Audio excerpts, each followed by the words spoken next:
નમસ્કાર વિદ્યાર્થી ભાઈ બહેનો, આજે આપણે જે પ્રશ્નની ચર્ચા કરવાના છે, વિદ્યુત ક્ષેત્રની તીવ્રતા વિદ્યુત ભારથી અંતરના વર્ગના વ્યસ્ત પ્રમાણમાં હોય છે તેમ વિદ્યુત ક્ષેત્ર રેખાઓના ખ્યાલ પરથી સમજાવો. આપણે પાસે સૂત્ર તો ખબર હોય તો કે તીવ્રતા E બરાબર KQ પર R સ્ક્વેર. મતલબ જુઓ કે એ સમપ્રમાણ થયું 1/R સ્ક્વેર, મતલબ અંતરના વર્ગના વ્યસ્ત પ્રમાણમાં છે તીવ્રતા. જેમ અંતર વધે એમ એ ઘટે. આ આપણે સમજાવવાનું છે, પણ વિદ્યુત ક્ષેત્ર રેખાઓના ખ્યાલ પરથી આ બતાવવાનું છે, આ સાબિત કરવાનું છે, પણ વિદ્યુત ક્ષેત્ર રેખાઓના ખ્યાલ પરથી. મિત્રો, આપણે ગયા પ્રશ્નમાં જોયું હતું કે ક્ષેત્રરેખા જ્યાં વધુ ગીચ હોય હે ને, અને જ્યાં ઓછી ગીચ હોય તો અહીં ક્ષેત્ર તીવ્ર કહેવાય, આ ક્ષેત્ર ઓછું તીવ્ર કહેવાય, અહીં વધારે તીવ્ર ઓછું તીવ્ર, વધુ ગીચ ઓછી ગીચ, એ જોયું હતું. આમાં પણ એવું કાંઈક થાય છે, પણ આપણે વ્યવસ્થિત આકૃતિ દોરીને અને એને સમજાવશું, બરાબર? ક્ષેત્ર રેખાઓ દોરીને જો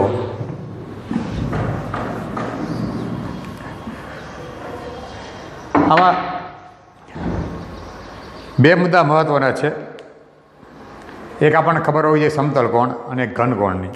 મિત્રો, ખાલી વર્તુળ હોય ને, જો આ સમતલમાં વર્તુળ કહેવાય, આ કેન્દ્ર O છે, આ અંતર છે, સપોઝ ત્રિજ્યા R છે વર્તુળની, અને આ ચાપ છે L, લંબાઈ ચાપની, ઓકે, અહીંથી અહીં લગીને આ ખૂણો થીટા છે અથવા ડેલ્ટા થીટા લ્યો,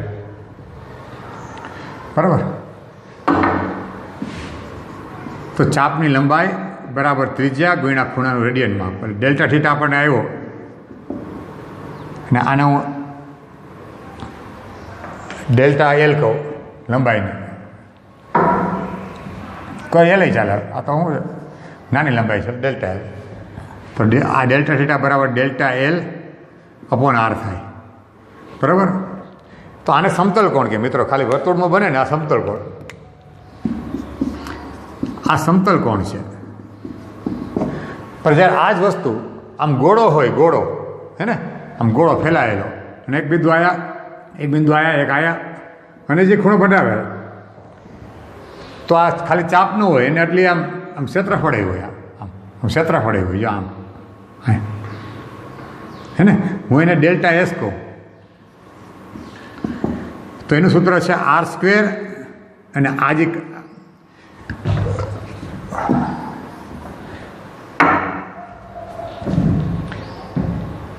તો આ કેમ ડેલ્ટા થીટા બરાબર કેમ ડેલ્ટા L પર R થયું, એ રીતના જો આ ઘનકોણ હોય, આમ ગોળો હોય, આ ગોળો હોય, આમ તો સપાટી આમ બને ઘનકોણ, તમારે આવી ગયો ક્યાં આમ ઘનકોણ, બરાબર?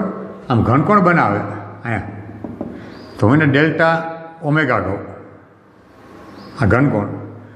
તો એનું સૂત્ર આ તો આ વર્તુળમાં ખાલી લંબાઈ હોય, પણ આ ગોળો હોય તો આ ક્ષેત્રફળ એટલું બટકું, આ મને ડેલ્ટા S કહું સપાટી. નીચે R નહીં, પણ આ ત્રિજ્યાનો શું આવશે, ગોળાની ત્રિજ્યાનો વર્ગ, એવું સૂત્ર આવે.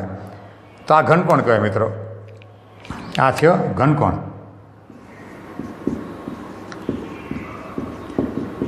તો જ્યારે દ્વિપરિમાણમાં હોય ત્યારે સમતલ કોણ, પણ ત્રિપરિમાણમાં કોણ બનાવે આમાં કેન્દ્ર આગળ, તો એ ઘનકોણ, બરાબર? એટલે વિદ્યુત ક્ષેત્ર રેખાઓ તો ત્રિપરિમાણમાં હોય, એટલે આપણે ઘનકોણ કામ લાગશે, બરાબર? ચાલો એની ચર્ચા કરીએ. એ પછી એક પહેલાં હું આકૃતિ દોરી લઉં. જો શબ્દ આપણો કયા Q વિદ્યુત ભાર છે, બરાબર હે ને. અને સમજો કે કોઈ આકૃતિ હું આખી દોરું છું, આટલું ક્ષેત્રફળ ઘેરે છે અહીંયા અવકાશમાં. હવે આમાંથી ક્ષેત્રરેખાઓ જે બહાર નીકળતી હોય, તમે જોજો, બરાબર, આ ક્ષેત્રફળ ઘેરે છે,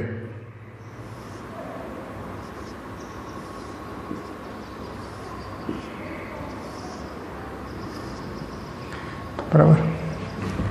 પછી આગળ જાય આમ,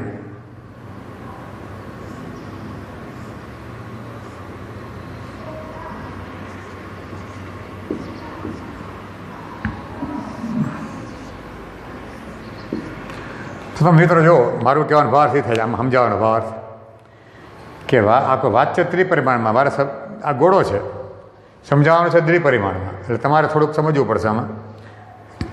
હવે આ તમે જુઓ તો આટલું ક્ષેત્રફળ છે, વિદ્યુતભાર ઘેરે છે આ ક્ષેત્રફળને. હવે કદાચ હું અહીંયા લઉં કાંઈ વસ્તુ, જો અહીંયા આ ક્ષેત્રફળ લઉં, આટલું લઉં, આ લો, તમે જોઈ શકો છો કે જે ક્ષેત્રરેખા આ ક્ષેત્રફળમાં આવી, જો કેટલી આવી, 1 2 3 4 5 6, એટલી આમાં પણ એટલી જ આવી. જો એક અહીંથી જો હું તમને દો વાત કરું, આ ક્ષેત્રફળ, બીજું આ ક્ષેત્રફળ, આ સપાટી, એટલું ક્ષેત્રફળ, બરાબર. તો તમે જોઈ શકો છો કે આમાં કેટલી રેખા ઘેરાય છે, તો 1 2 3 6, આમાં કેટલી ઘેરાણી, તો 1 2 3 4 5 6, મતલબ ક્ષેત્રરેખાઓની સંખ્યા જે ઘેરાય છે એ ફરક નથી પડતો. શું કામ? એને કે જેમ અંતર વધે એ વિદ્યુત ક્ષેત્ર તો ઘટતું જાય, આર સ્ક્વેર, તો પણ આ સપાટીનું ક્ષેત્રફળ છે એ વધતું જાય, સપાટીનું ક્ષેત્રફળ વધતું જાય, આના કરતાં વધારે છે. તો સંખ્યા રેખાઓ છે ક્ષેત્રફળમાં, જો ગમે એટલું બધી દોરવું તો આખા ગોળા બજો આમાંથી જેટલી પસાર થાય છે આમાંથી એટલી જ પસાર થાય, જેટલી પસાર જે નાનામાંથી મોટામાં, કારણ કે જે અંતર વધે એમ ક્ષેત્રફળ વધતું જાય છે, એટલે સંખ્યા રેખા સમાન રહે છે, બરાબર. પણ જ્યારે સમાન ક્ષેત્રફળની વાત આવે, આના જેટલું ક્ષેત્રફળ જો અહીંયા લઉં અહીંયા, તો સંખ્યા રેખા ઘટી જાય. એટલે કે એકમ ક્ષેત્રફળ દીઠ વાત કરું તો સંખ્યા રેખા જેમ આગળ જશે, અંતર વધે એમ એકમ ક્ષેત્રફળ દીઠ વિદ્યુત ક્ષેત્રરેખાઓની સંખ્યા ઘટી જાય, એને સંખ્યા ઘનતા કહે, હે ને. એકમ ક્ષેત્રફળ દીઠ ક્ષેત્રફળને લંબ સંખ્યા રેખાઓની જે સંખ્યા છે શું કહેવાય, એની ઘનતા કહેવાય, સંખ્યા રેખા ઘનતા. તો કહેવાનો ભાવાર્થ મારો કે આ નાનું ક્ષેત્રફળ છે, આ ડેલ્ટા S1, તો આ પણ હે ને, આ ડેલ્ટા S1 અને આ ડેલ્ટા S2.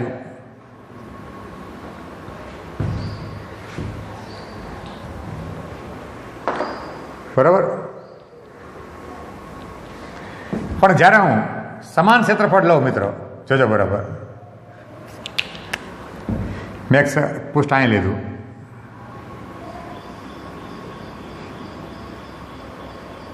હે ને, નામ હું કોઈ પણ આપી શકું, સમજો કે આર આપું, આ પૃષ્ઠ આર, આવું જ પૃષ્ઠ હું સેમ અહીં ક્યાંક લઉં, સેમ પૃષ્ઠ યસ આવડું છે, તો તમે જોઈ લો આમાં જુઓ 1 2 3 4 આવી, આમાં એક જ આવી, સમાન પૃષ્ઠ છે, બે સમાન પૃષ્ઠો, કેવા આ બે સમાન પૃષ્ઠો છે. આર અને એસ કેવા પૃષ્ઠો છે, સમાન ક્ષેત્રફળ ધરાવતા પૃષ્ઠો. તો પછી સમજી લો કે એક એકમ ક્ષેત્રફળ, આનું એક એકમ છે ને આનું એક એકમ છે, એવું સમાન. તો આમાં અહીં ગીતતા વધુ છે, અહીં ઓછી છે, તો અહીં તીવ્રતા વધુ કહેવાય, જેમ અંતર વધે એમાં તીવ્રતા ઓછી છે. ક્ષેત્રફળ તો જે વિદ્યુત ભારને ઘેરતું ક્ષેત્રફળ છે એમાં કોઈ ફરક નહીં પડે, પણ જો ક્ષેત્રફળ સમાન લેવામાં આવે તો આ સરખું ના સરખું તો ગીતતા ઘટી ગઈ, કાંઈ ઓછું થાય. અને અહીંયા જે ઘનકોણ બને છે મિત્રો, એને હું ડેલ્ટા ઓમેગા કહીશ. આ ત્રિપરિમાણમાં આમ છે, દોર્યું નથી મેં, આ ડેલ્ટા ઓમેગા ઘનકોણ, બરાબર. અને અહીંથી આ અંતર છે પેલું આ પૃષ્ઠનું, એને હું અંતર લઈશ R1, અને આ બીજા પૃષ્ઠનું અંતર છે એને લઈશું R2 અંતર. ઓકે, R2 અંતરે S. શરૂ કરીએ મિત્રો હવે સવાલ. પહેલું,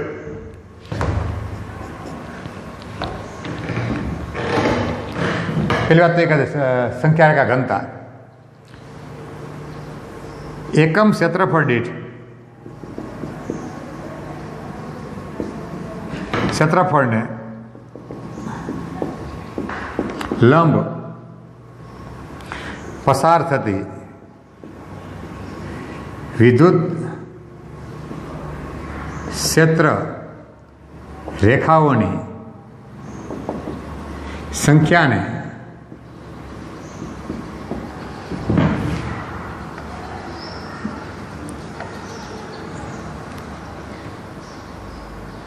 સંખ્યા રેખા વિદ્યુત ક્ષેત્ર રેખાઓની સંખ્યાને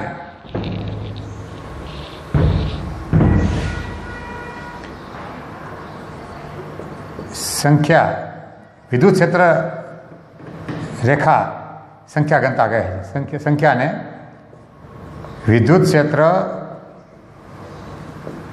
રેખાઓની સંખ્યા ઘનતા કહે છે.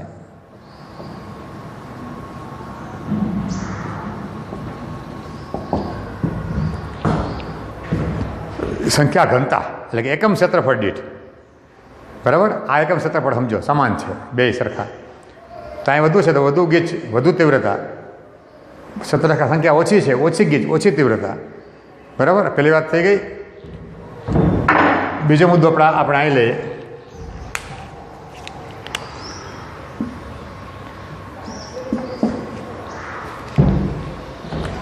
જેમ વિદ્યુત ભારથી અંતર વધતું જાય તેમ, અહીંથી અંતર વધે તેમ વિદ્યુત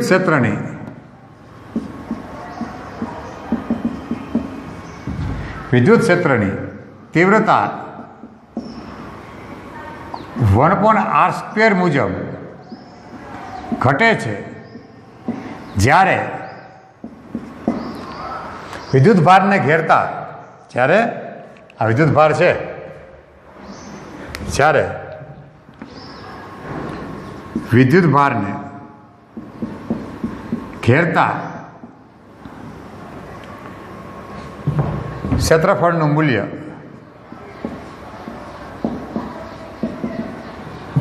r² મુજબ વધતું જાય છે. દેખીતી વાત છે ને. કાંઈક ક્ષેત્રફળ હોય, સૂત્ર શું છે એનું? પૃષ્ઠફળનું 4πr² છે કે નહીં? તો r² તેમ પૃષ્ઠફળ વધે કે નહીં? વધતું જાય છે, બરાબર. ત્રીજો મુદ્દો લઈ લઈએ આપણે. આથી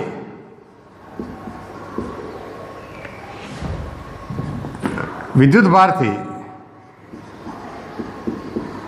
કોઈ પણ અંતરે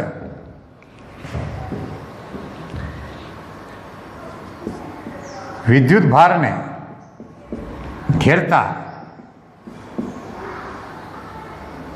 ક્ષેત્રફળમાંથી પસાર થતી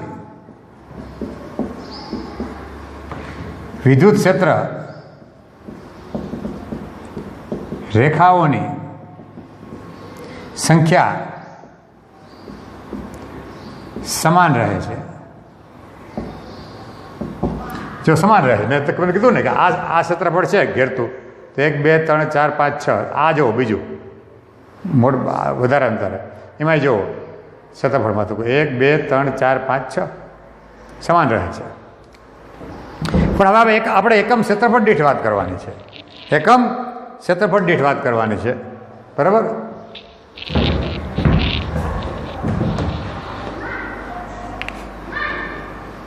હું એને સપોઝ ΔS કહીશ.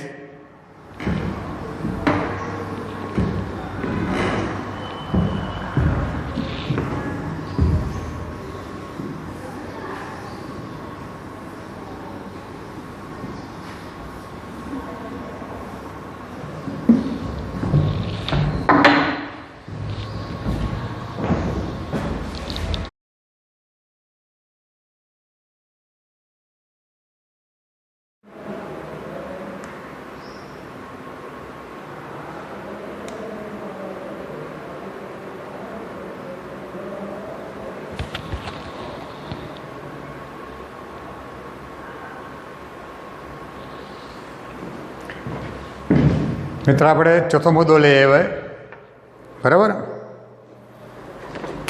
એમાં આપણે વાત કરવી છે, જો મુદ્દો ચોથો, ધારો કે આ વિદ્યુતભારના ઘેરતું જે ક્ષેત્રફળ છે, ધારો કે વિદ્યુત ભારને ઘેરતા ક્ષેત્રફળમાંથી પસાર થતી વિદ્યુત ક્ષેત્ર રેખાઓની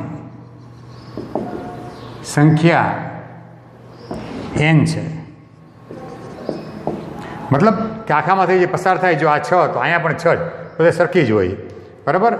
તો આમાંથી ને આમાંથી એને જ પસાર થાય, બધે અંતર વધે તો પૃષ્ઠફળ પણ વધે છે. આપણે આગળ વાત થઈ ગઈ, તો સંખ્યા n છે, બરાબર. પણ આપણે સવાલ છે એકમ ક્ષેત્રફળમાંથી કેટલી થાય એ જોવાનું છે, બરાબર. તો 5મો મુદ્દો મિત્રો,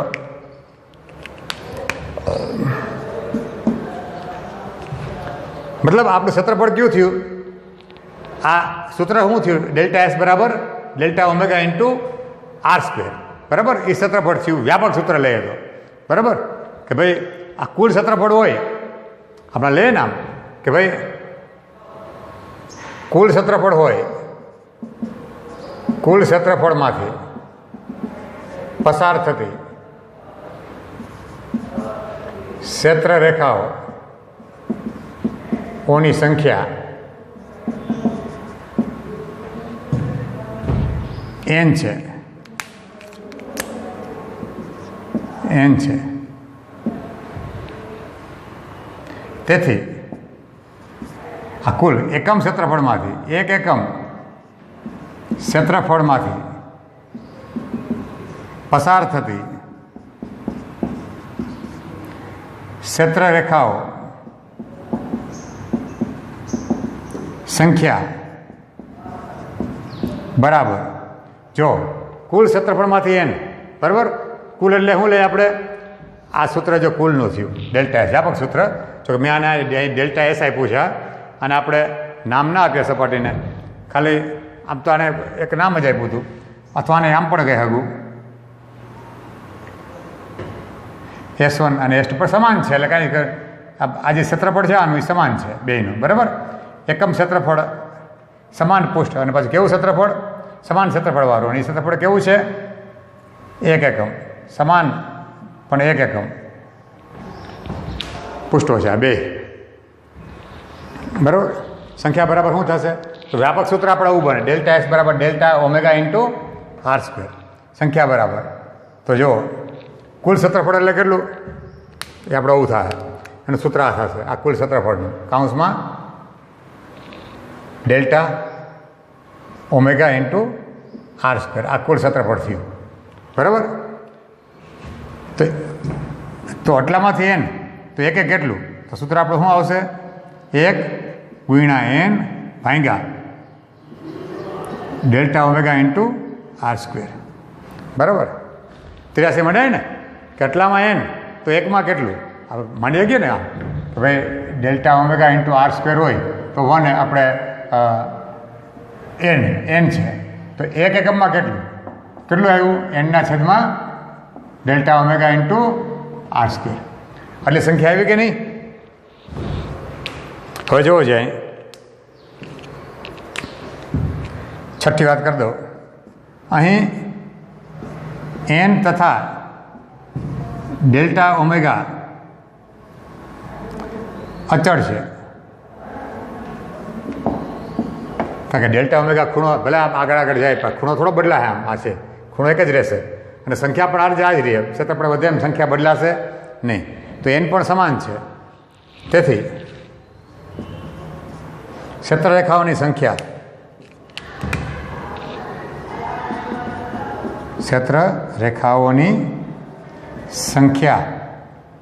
સમપ્રમાણ છે 1/r². આવી ગયું સૂત્ર, તીવ્રતા વર્ગના વ્યસ્ત પ્રમાણમાં છે એવું 1/r² મુજબ ઘટે છે. તો જો જેમ r વધે એમ ક્ષેત્રરેખાઓની સંખ્યા ઘટે એકમ ક્ષેત્રફળ દીઠ, બરાબર.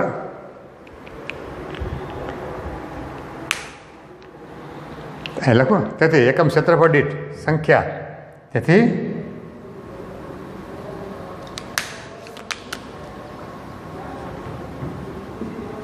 એકમ ક્ષેત્રફળ દીઠ